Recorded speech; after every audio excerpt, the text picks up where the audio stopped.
The rain had just begun to fall over London's Covent Garden, turning the cobblestone streets into glistening mirrors of passing footsteps. Amid the chatter of tourists and the hiss of espresso machines from nearby cafes, a lone man stood beneath the soft glow of a street lamp. His name was Michael Bennett, 53 years old, with hair streaked silver and eyes that seemed to carry decades of stories. His guitar case lay open at his feet, half filled with a few coins and a single crumpled fiver. But Michael wasn't out here for the money. Tonight, he was out here for his wife. Just 3 months earlier, Anna, the love of his life for 30 years, had passed away after a long battle with cancer.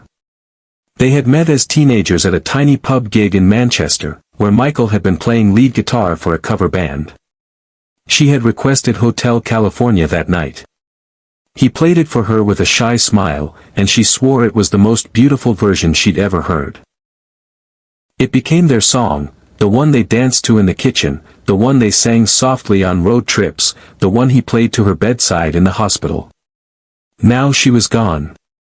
And Michael, who hadn't played in public for years, found himself on this street corner with one simple thought: I'm going to play it for her one last time.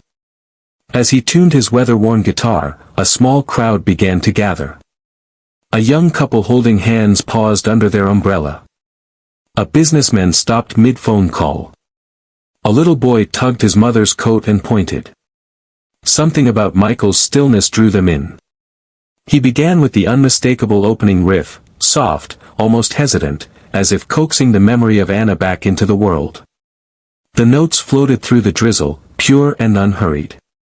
His voice followed, low and rich with the weight of grief, yet gentle in a way that made every word feel like it belonged to the listener. At first, people simply listened. But then, halfway through, something remarkable happened.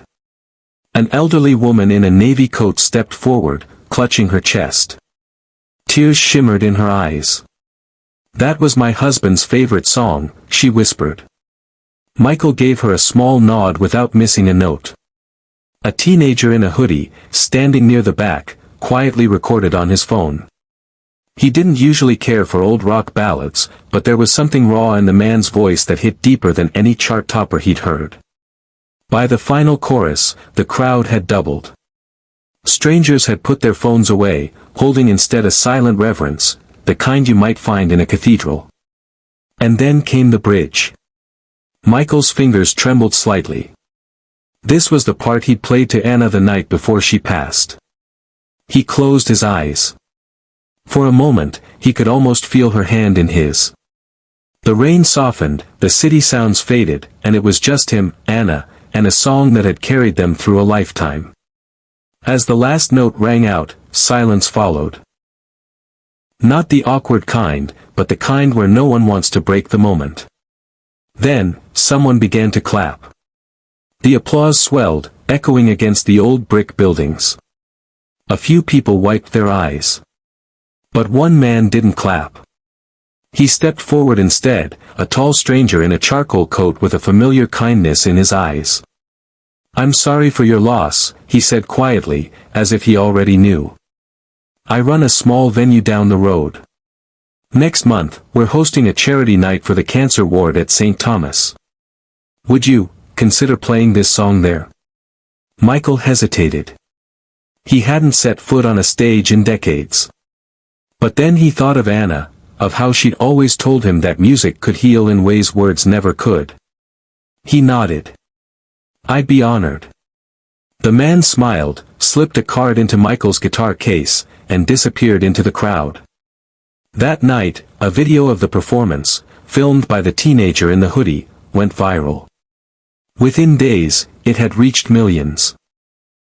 The comments were filled with stories from people who'd lost someone, who danced to Hotel California at their wedding, or who simply needed a reminder that beauty could still exist in the middle of heartache. When the charity night came, Michael walked onto the stage of the small London venue, the house packed with survivors, nurses, families, and strangers. He dedicated the song to Anna, to everyone they'd loved and lost, and to the idea that no goodbye is ever truly final when love has been real. As he played, he saw smiles through tears. He saw people holding hands. He saw strangers comfort each other. And for the first time since Anna's passing, Michael felt a quiet peace settle over him, the kind that comes when you realize the love you carry hasn't died. It simply changed form. The last chord rang out. Michael looked up, and for a split second, he swore he could see Anna in the crowd, smiling that same smile she had the very first night he played this song. And in that moment, he knew she'd heard it.